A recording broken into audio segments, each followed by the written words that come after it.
the Indian Edtech startups had to learn some tough lessons in 2022. Massive layoffs, shutdowns, raging cash crunch, offline shift, and most important of all, the search for profits. And Indian Edtech giant Byju's has laid off nearly 1,000 employees across all departments. Address the issue of layoffs. Layoffs in India's online education space continue. Vedantu, that turned into a unicorn in September last year, has sacked over 600 employees this month. Other edtech startups like Unacademy, Whitehat Junior and Lido Learning have also handed pink slips to their employees in the recent past. Byju's. Over the last 1 year, the poster boy of India's startup sector and India's edtech sector, Byju's, has come down from $22 billion in its golden days to around $11 billion now in the latest round. EdTech platform PhysicsWallah turns unicorn as it raises $100 million in Series A funding. With the fresh funds raised, PhysicsWallah is now valued at $1.1 billion.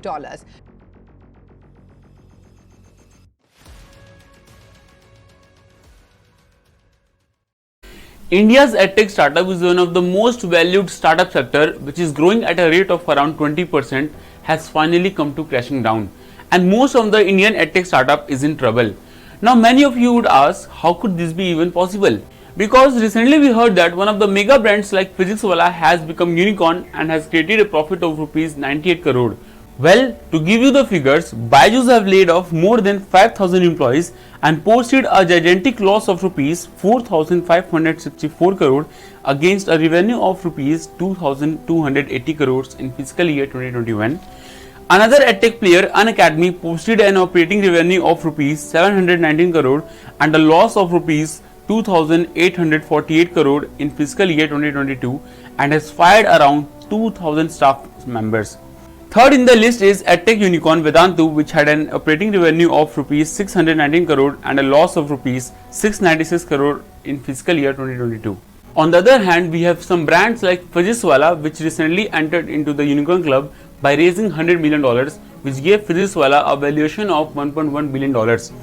And there is a staggering revenue jump in 3 years from 24.6 crore in fiscal year 2021 to rupees 751 crore in fiscal year 2023.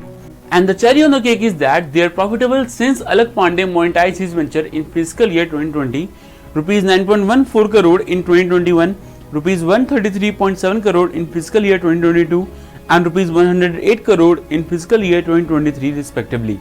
Now the question comes here is that, is the Indian edtech sector actually coming to its end? When did it start to crash and what are the causes? Which of the brands will survive this situation? And as a student of business, what are the lessons that we can learn from this edtech market crash? All these questions will be answered in today's video, so watch till the end and you will see the good and bad side of the Indian edtech sector. So people, you see, back in 2016-17, there were more edtech startups that we see today, and people were heavily dependent on the physical institutes and coaching centers. And today what we are seeing, many of the edtech startups are facing losses. Back then in 2016-17, physical institutes and coaching centers were very much profitable. Now, in order to understand the profitability of a coaching center, let us draw the financials of a physical coaching institute back then in 2016-17. Now let us assume Pankaj is one of my friends who is running his coaching institute by name Apna EduWords, and in his institute they used to take classes from class 6 to 12th, and the fees structure is as follows. From class 6 to 10th, students have to pay rupees 2,000 per month, and 11th and 12th students have to pay rupees 2,500. And ideally the number of students in each class is 100, so the total number of students is 700. Now the total revenue for a particular year will be fees of 1 month multiplied by total number of students in particular class multiplied by 10, and this number 10 denotes the total month that a student is paying, because in any coaching institute generally classes are held for 10 months only. Now if I calculate, the total revenue will be 1 crore 50 lakhs. Now let's calculate the expenses that a coaching institute has to bear. Firstly, we have teacher's salary. So assume we have total 7 teachers and teacher's salary is up to rupees 50,000. So total teacher's salary expense for 10 months is rupees 35 lakhs. Rent we have 50,000 per month. So for 10 months we have rent 5 lakh rupees. Apart from these expenses, there are many miscellaneous expenses like staff, admins, books, electricity. So let's assume in total we have 10 lakhs miscellaneous expenses. And now we have the biggest expense that a coaching institute has to bear, and that is marketing. And back then, the way we do marketing today is completely different from how is it done earlier. So a TV ad would cost you around 6 to 7 lakh and billboard would cost you around 30,000. And one billboard is not enough, so we have 10 billboard which cost is around 3 lakh rupees. So the total marketing cost is rupees 7 lakh plus 3 lakh, that is total to 10 lakh rupees. So if I calculate the total profit, that is revenue minus expenditure, we have a profit of rupees 90 lakh, which is a handsome profit in such a capital intensive business. Now let's take a look on online coaching institute by my another friend Anshul. Now here, unlike Pankaj, Anshul does not have to spend money on infrastructure, bills, staffs and other faculties. All Anshul need to do to run his institute is to hire few experienced teachers for 2 to 3 months who would record the subject wise lecture for them. So for teachers too, unlike Pankaj, Anshul does not have to pay them a monthly salary. All Anshul need to do is to pay them once. Plus, they can hire few teachers for doubt solving on a profit basis. This made their functioning expense go really low. Moreover, back when these companies actually started, the digital mode of marketing such as YouTube or Instagram were cheaper.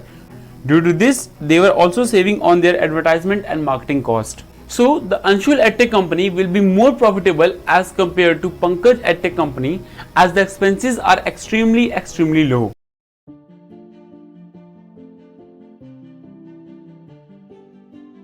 Now in 2017, when Jio came in, it revolutionized the way coaching industry functioned by providing extremely low internet connections. Owing to the availability of cost-effective internet connections, this led to rise in digital coaching institutes in India.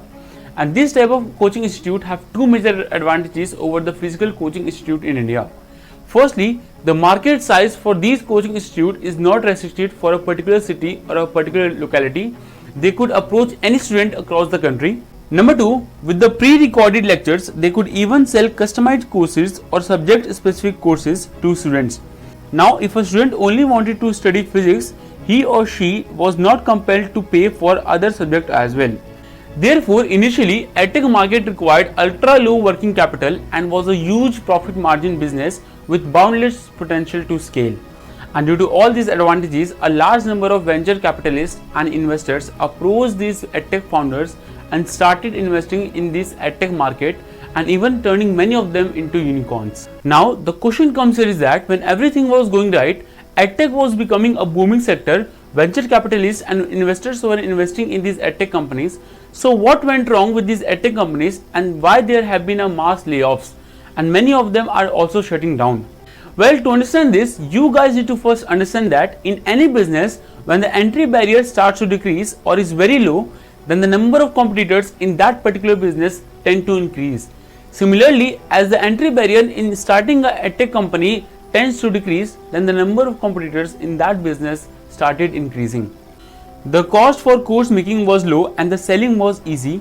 This invited countless individuals to enter the field. The sudden increase in competition led to a number of other changes in the digital market.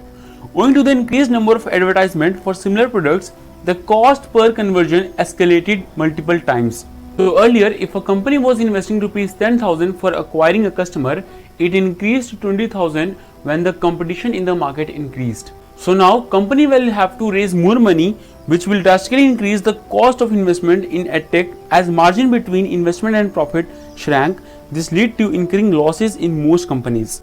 Now just when Jio came in the market, more companies were entering into the market. Just after 2 years, this is when pandemic happened. Now people, you see, the effect of COVID-19 brought the entire world into turmoil, bringing several challenges for the world community. But this pandemic was blissful for the EdTech companies. With the shutting down of schools and offline coaching centers, the EdTech industry saw its boom in 2020. The EdTech companies utilized this as an opportunity to habituate customers to online learning. So more EdTech companies entered into the market as course making was easier, distribution was cheap, which leads to increase in customer acquisition cost.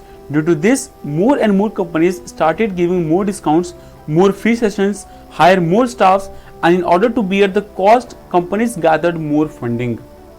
This was the time when these companies invested all their energy and resources into bringing the EdTech market to its hype, as all the students were taking the online classes. The EdTech companies at this point exploded like no one could have imagined. But after the pandemic had gone, school and colleges started to happen. A majority of the students were preferring the physical institutes over the virtual one. and this led to a major collapse of the edtech companies. And due to this major collapse, a majority of the edtech companies has to fire its staff, including both teachers and the sales team. So now the question comes here is the edtech crash finally here? Well, unfortunately the answer is yes. But another question that comes in our mind is that who are the players who are going to survive this edtech crash? So to understand this, we first need to understand that who are the edtech players who are in this edtech race. So majorly there are three types of edtech players who are in this edtech race. Firstly, we have super brands like Byju's and Unacademy who have made a name and reputation in the market, which I think is irreplaceable in short run and is quite reliable by the customers. Secondly, we have funding rich companies who have tried to make their name by using the funds given by investors, and with this fund they were able to advertise their product much effectively. And lastly, we have personal brands like Physics Wala by Alak Pandey, Study IQ by Prashant Dhawan sir, and Apni Kaksha by Aman Datrawal. These are the players who have not laid their foundation on funding but on the basis of content and have grown organically instead of pouring millions of dollars on marketing. Amongst the three players, these are the ones who are going to survive this edtech crash if they follow the right strategy, and this is due to two major reasons. Firstly, they have brand value like nobody else, which separates them from commoditized edtech company. And secondly, they have incredible distribution channel which help them to sell their courses with very low customer acquisition cost, and that's what makes these brands different from other. And therefore they have edge over other players and run their business without funding. But here is also a twist. Few industry analysts and startup founders are saying that PW is on the same trajectory that Byju was few years back. PW is only looking at one side of the coin, and therefore they are aggressively expanding into the different segments, from flirting with the K-12 segment to expansion into UPSC and many other segments. They are saying that these edtech giants want to be something for everybody. There is an opportunity, but it comes with a heavy price. Well, these are not my words, these are the words of a venture capitalist and the opinions of the investors, and nobody knows what will happen in the future. We can only predict the future. What I can say is that in every business there comes ups and downs, and the same thing is happening with this edtech industry. And only the best players in the field who have built their reputation and gained the customer trust over the long run will survive this edtech crash and will stand strong with a profitable business. And in last, I have attached the study materials that will help you to understand the edtech crash in much better way. So that's all for today guys. Make sure you hit the like button and subscribe to the channel in order to make me happy, and see you in the next episode.